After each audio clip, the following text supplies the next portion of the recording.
Jonathan Lee Riches investigates. It took authorities over 5 years to find out who was responsible for the murders of the 2 young females in Delphi, Indiana. Authorities just arrested Richard Allen, 50 years old, in Delphi, Indiana. He is a local resident, lived in town, lived very close from where the 2 bodies were found.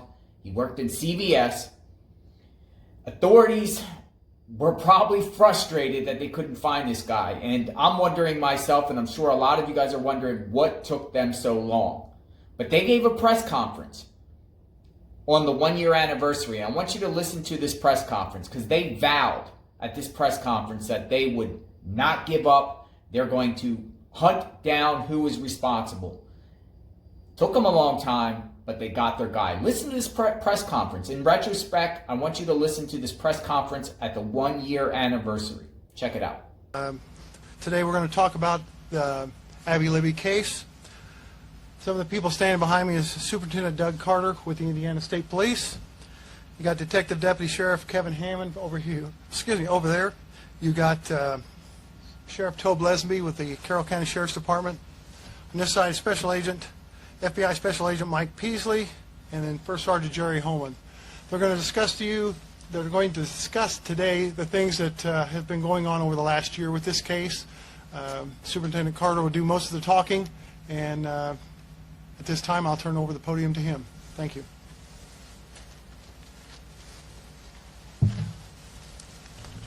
Well, first of all, welcome.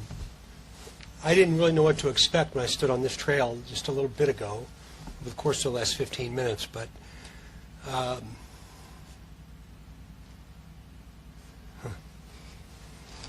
very uncomfortable feeling. We're a year today. I would be remiss to not talk about the people that have made this whole for the first year without an arrest. We talked about Sheriff Linsonby, who stands behind me to the left, and Kevin Hammond, Mike Peasley with the FBI, Jerry Holman over my right shoulder, Steve Buckley, the new prosecutor Nick McClelland here in Carroll County. What I've seen over this course of the last years are memories and times and comments and things that will stand with me and live with me for the rest of my life. The very best of humanity. In the very worst of times. I was able to see from afar this community in Carroll County and the city of Delphi come together and support not only law enforcement and the people that were here that have given so much of their lives to this case, but also to the families. And I just wanted to say I am forever humbled. I don't know what you expected today, but I came to plead and implore you to keep this out front and center. I said before, and I'm confident I'll say again, I hope that one day when we all meet Abby and Libby that they tell us you did well. That's my hope. We cannot allow evil to prevail. Our world is completely out of balance. And we cannot allow that to prevail. I've said all along that we, as an agency, will be here as long as I'm breathing and as long as Governor Holcomb allows me to continue to stay in the position that I hold. I have the opportunity to brief him regularly. This isn't about how many hours we spend. It's not about how much it costs. It's about every single asset that the ISP has we will give to this sheriff, this community, and to each and every one of you. Because I refuse to accept evil as a standard bearer in American society, not here. People have oftentimes asked me, why is this so personal to you? It's personal to me because those 2 young girls were everybody's daughter. In this beautiful place that represents the very best of humanity. And look what happened. And I just hope that one day I can look into the eyes of a murderer and ask him why. And I believe that we will. I believe that we will. I know you have a bunch of questions for me. But please understand, if the question has to do with the investigative process, tactics associated with the investigation, what only the killer would know, that we know, I can't answer your question. I just ask for you to please understand that when we open this up. Many people have said, did you think it'd be a year? I don't know. I don't know. How do you answer that question? I believe we're one piece of the puzzle away from figuring out who this individual is. Then the real work begins. Over 30,000 tips. Thank heavens the FBI was engaged with us, with the Orion system and the expertise that the FBI brought from all over the country to allow us to manage that kind of data. We've had inquiries and requests for discussion from agencies all over the country, not only because this is such a high-profile case, but because of the complexities associated with the time since we found their bodies a year ago tomorrow. As I close my comments to you, I want to say thank you. I've had the pleasure of having relationships with our local media and our statewide media and even our national media for more than 30 years. I appreciate our partnership. I appreciate our partnership. I've had the opportunity to travel to the East Coast and the West Coast with Mike and Becky and the families to continue to perpetuate this message if somebody out there knows who this individual is. None of that's possible without you.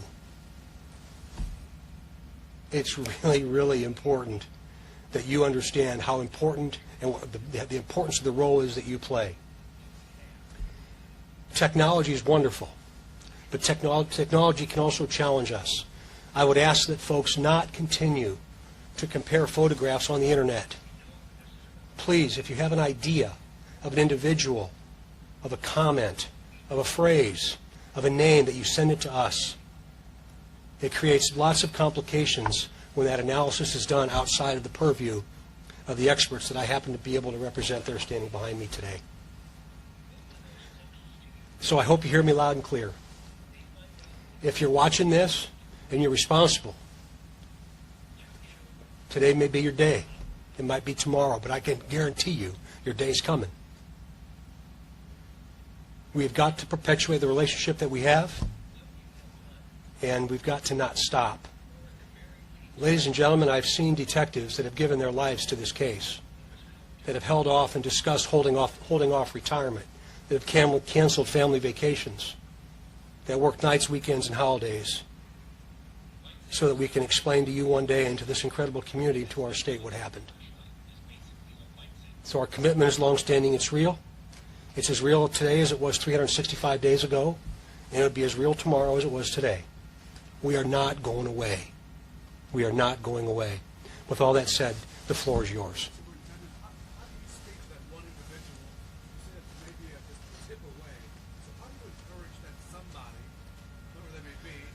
Yeah. That's a great question. And the answer is each of you. I talked about that relationship. You see, in all of my career, I don't ever remember having the photograph of a person that we believe is responsible. I don't ever remember having the voice of a person that we think is responsible, or having a sketch of the individual that we believe is responsible. So, if all of you closed your eyes for just a moment and you thought of a family member, but you didn't think of them from the neck up, you would know how they stand and the clothes they wore and their posture. You would know that voice. I would know it if it was my father, just like you would know it if it was yours. Somebody out there knows who this person is. And fortunately, I'm not going to say unfortunately, fortunately, we have such a relationship with you that you've kept us front and center, because we couldn't do it. We couldn't do it. But you guys are. I don't think there's multiple pieces to the puzzle, ladies and gentlemen. I think there's one piece. And it's having one individual with the strength to say, that was my brother, or that's my dad, or that's my cousin, or that's my neighbor, or it's my coworker. That's all we need. And I think we're one piece away. One piece. Good question, Raphael. I appreciate that. How do you measure progress? How much progress has been made in the last year? Yeah, it's another good one. How do you measure progress? How do we know if we're making progress? Tips. I think if we do this mathematically, it's over 30,000 tips. I've heard this guy say to me multiple times, Superintendent, when we're out of tips, we're going to start all over with the ones we got. There's this notion that this is cold. It's not cold. It is not going, this is not going to be cold. I'm not sure where that comes from. So as those tips continue to come in, we'll continue to work them the very, very best that we can. We'll bring detectives in from all the posts around Indiana that I'm responsible for. And the local law enforcement entities that have resources, we'll bring them all together and we'll go out after the tips that we have. That generally leads to more tips, and then can lead to more tips. So we will continue to manage those tips, and when we're all done, we're going to start all over, because that piece of the puzzle's in the pile someplace. Yes, sir. Daniel Nations has been found a person of interest. What does that mean for the Indiana State Police when we say someone's a person? Well, I think the inverse to that statement is until there's somebody arrested, we're interested in almost everybody. But we, as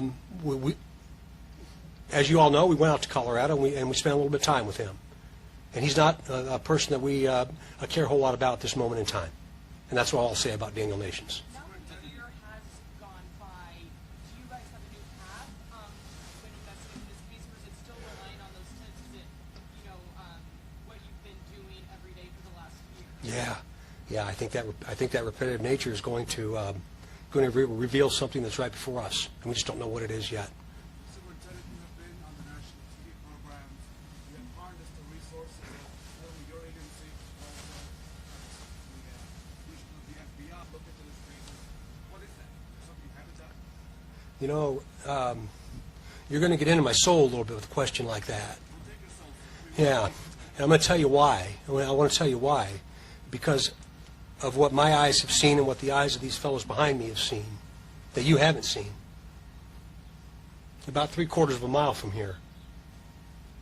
There is not a day goes by at the end of my day that I don't think is tonight the night that I'm going to get a call that something bad happened to somebody that I represent, an Indiana trooper someplace in Indiana.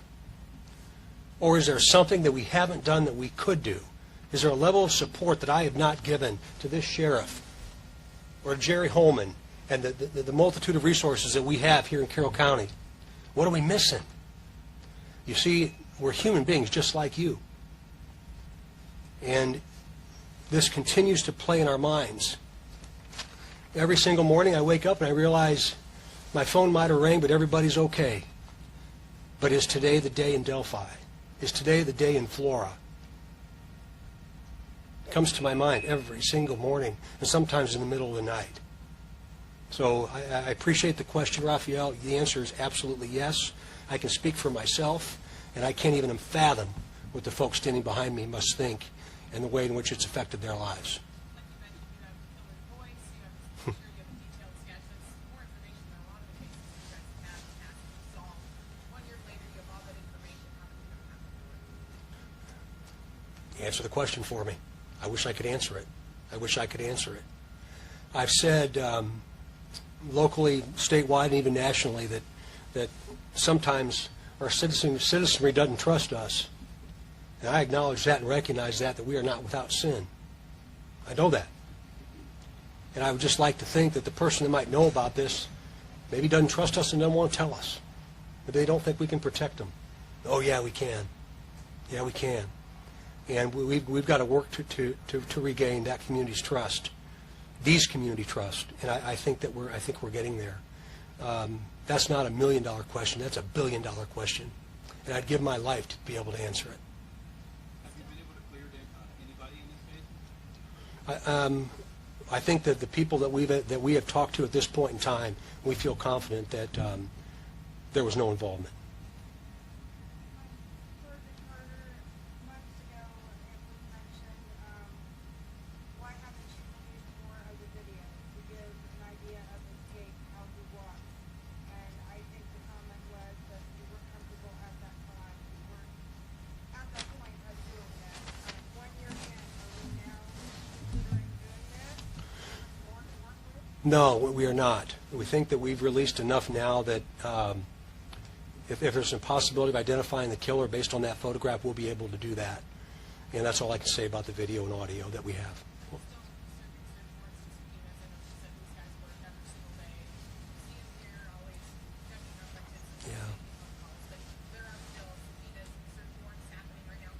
Yeah. As needed, absolutely yes. Absolutely yes. That's an investigative process that will continue to perpetuate itself over time.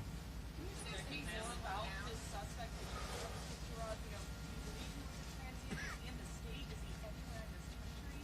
It's a billion-dollar question, isn't it?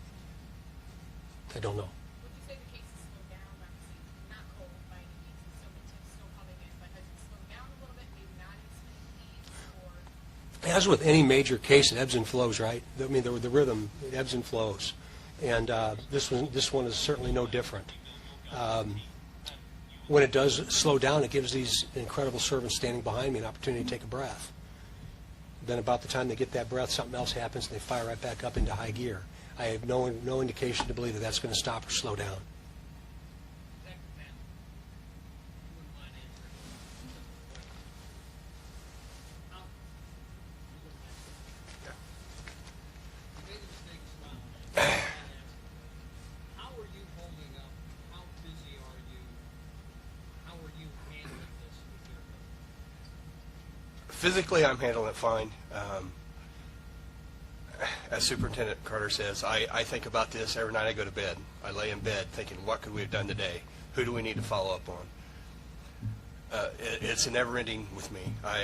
Weekends, I'm still working on it. There's weekends I've come into the command center and just do stuff on my own just to get stuff done by myself. So it's 24/7 almost for me. having your local relationships with so many people here, and you've been on this case since the beginning, has that helped you and helped Indiana State Police? It's helped a lot. A lot of the state police that come in from other posts don't know the area, don't know people, so they'll come into me or even Detective Liggett, who's also helped. We help them out, get them to the right people, and follow up where we can. Detective, people are trying to find something to do. They want to be part of the solution. So, what do you suggest that they do as we enter the second year? Besides giving you that call that you need, what can the public do to help you get this case on the right track so you can talk? As far as local, the public's been fantastic. The support has been fantastic from Carroll County, from food to snacks to beverages. Just every time I go to a local store, they're, hey, we're thinking of you, we're proud of you. So the local support has just been great. But just stay vigilant. If you see something, let us know. So, better late than never. Authorities have caught the guy responsible. Hopefully, he is convicted. Swift justice. Hopefully, he just pleads guilty to what he did so he doesn't have to drag more problems into the victims' families' lives. Just accept responsibility, Mr. Allen, and spend the rest of his life in prison so he can't hurt another soul. Subscribe to my channel. I'll be playing more videos and content in reference to Richard Allen. I will be covering his proceedings. I played a lot of videos and shared a lot of videos on this channel about the back history of Richard Allen, so you need to go check out. It's quite fascinating stuff that I was able to uncover about him. Everyone be safe. God bless.